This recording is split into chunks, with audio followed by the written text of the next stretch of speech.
हरे कृष्णा, राधे राधे। कैसे हैं आप लोग? कमेंट बॉक्स में राधे राधे ज़रूर लिखिएगा। आज हम इस वीडियो के माध्यम से चर्चा करेंगे कि हरियाली अमावस्या किस दिन पड़ रही है। सावन के महीने में 2025 में जो है हरियाली अमावस्या किस दिन मनाई जाएगी। हरियाली अमावस्या का विशेष जो है महत्व होता है, क्योंकि महादेव जी भी माता पार्वती से जो है इसके बारे में चर्चा किए हैं कि जो मनुष्य अगर इस अमावस्या के दिन पितरों को भोजन तर्पण दान पुण्य करता है, उसे अनंत कोटि फल की प्राप्ति होती है।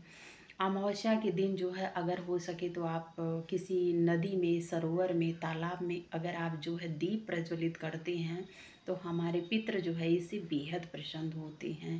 पीपल की जड़ों में अगर शाम के समय जो है सरसों के तेल का दीप प्रज्वलित करते हैं तो हमारे पितृ जो है इससे बेहद प्रसन्न होते हैं। तमाम तरह की उलझने, तमाम तरह के कष्ट रहते हैं, पितृ को प्रसन्न करना हमारे जीवन में बेहद ज़रूरी होता है। और इस सावन के महीने में जो अमावस्या पड़ रही है इसे हम हरियाली अमावस्या के नाम से भी जानते हैं, श्रावणी अमावस्या भी इसे कहते हैं। और एक चीज़ मैं आप लोगों को और बता दूं कि अमावस्या हरियाली है, सावन के महीने में बारिश बारिश होती है, तो बारिश के मौसम में हमें हरियाली का मतलब ये नहीं है कि हरी चूड़ी पहने, हरी साड़ी पहने, हरी चीज़ पहने तो उसी से हरियाली रहती है, ऐसा नहीं है। हरियाली का मतलब होता है जैसे पानी बरसता है, मौसम चेंज होते हैं तो आप देखे होंगे कि हमें इस मौसम में जो है पेड़ पौधे लगाना चाहिए। पेड़ पौधे बहुत जल्दी बारिश के मौसम में जो है लग जाते हैं। आप देखे होंगे कि धान की फसल अगर लगाते हैं किसान तो कितना बढ़िया हरी हरी लगती है। बारिश का मौसम रहता है, धान की रोपाई होती है, बहुत ही अच्छा लगता है। हमें तमाम तरह के पौधे रोपण करना चाहिए, वृक्षारोपण करना चाहिए, जिससे हमें ऑक्सीजन की प्राप्ति हो, ऑक्सीजन मिले। हमारे जीवन में ऑक्सीजन की बहुत बड़ी कमी हो गई है, क्योंकि पेड़ पौधे जितने भी हैं लोग कटवा रहे हैं और पेड़ पौधे लगाना जानते ही नहीं हैं। और जो जानते भी हैं और छोटे छोटे, जैसे मान लीजिए शहरों में लोग रहते हैं, अपार्टमेंट रहता है, फ्लैट में रहते हैं, वहाँ पेड़ पौधे कैसे लगा सकते हैं। तो इसलिए जो है पेड़ पौधे तो बहुत ज़रूरी है लगाना। आप लोगों को पता है कि अमावस्या कब से कब प्रारंभ हो रही है। तो 23 जुलाई को जो है रात्रि 2:30 के प्रारंभ हो रही है और वहीं पे जो है 24 जुलाई को पूरा दिन पूरी रात रहेगी। 25 जुलाई को जो है समापन है इसका।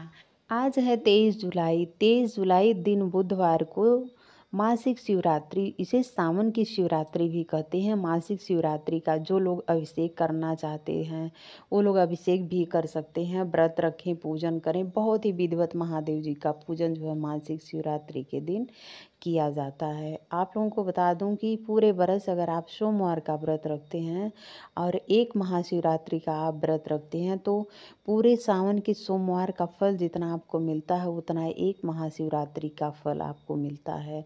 महाशिवरात्रि जो है महादेव के सभी व्रतों में सर्वश्रेष्ठ मानी गई है। इसका बहुत ही बड़ा फल प्राप्त होता है। और मैं आप लोगों को बता दूं कि सावन के महीने में कुछ पेड़ पौधे ऐसे लगाना चाहिए, हमें दान पुण्य करना चाहिए, जिससे हमारे पूर्वज भी प्रसन्न हो और हमें भी प्रसन्नता मिले।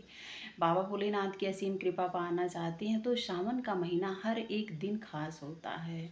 सावन के महीने में अगर हम जितना ही धार्मिक कार्य करते हैं, शादी हुआ, मंगल कार्य नहीं होता है, जैसे मान लीजिए शादी हुआ, जनेऊ हुआ, ये सब कार्य, मुंडन हुआ, गृह प्रवेश हुआ, घर बनवाना हुआ वगैरह, ये सब नहीं होता है। लेकिन जैसे पूजा पाठ हुआ, दान पुण्य हुआ, सत्यनारायण भगवान की कथा हुई, अगर ये चीज़ हम करते हैं तो हमें असीम कृपा मिलती है महादेव जी की। भगवान जो है भाव देखते हैं। एक चीज़ मैं और आप लोगों को बताना चाहती हूँ कि अगर आप मंदिर जाते हैं, जैसे मान लीजिए रोज़ शिवालय जाते हैं, तो कुछ ऐसी चीज़ें होती हैं जो हमें नहीं लेके जाना चाहिए, जो उनके ऊपर नहीं चढ़ता है। जैसे मान लीजिए कि आप तांबे के पात्र में जो है दूध और दही, गुड़, मीठा नहीं डाल के जो है उनको जल चढ़ा सकते हैं। अगर आपको जल देना है तो पहले आप जल दे दीजिए तांबे के पात्र से। इसके बाद जो है आप मीठा, दूध, स्टील के बर्तन हो चाहे कोई बर्तन से, पीतल के बर्तन से आप जो है दूध और दही, गुड़, ये सब चीज़ें जो है बाबा भोलेनाथ के ऊपर जो है चढ़ा सकते हैं। कुछ पुष्प होते हैं, जैसे केतकी का पुष्प होता है बाबा भोलेनाथ के ऊपर। कभी होता है कि अगर हम मंदिर जाते हैं तो पुष्प नहीं मिलता है, पुष्प नहीं मिलता है तो अभी हम कैसे मंदिर जाएं। तो अगर पुष्प नहीं आपको मिला है तो आप इत्र लगा के भगवान का पूजन कर सकते हैं। और ऐसी छोटी छोटी सी बातें रहती है जो हमें जीवन में उतारना चाहिए। जीवन बहुत अनमोल होता है, भगवान की असीम कृपा प्राप्त होती है जो हमें मनुष्य के घर में जन्म मिलता है। उस जीवन को सार्थक बनाने के लिए कुछ ना कुछ हमें करना चाहिए। तो उम्मीद करते हैं कि हमारी बताई हुई जानकारी आप लोगों को बेहद पसंद आएगी। हमारे चैनल कुसुम के गौरी गोपाल में आप सभी का स्वागत है। कैसे हैं आप लोग, कमेंट बॉक्स में ज़रूर लिखिएगा। उम्मीद करते हैं कि हमारी जानकारी आप लोगों को बेहद पसंद आएगी।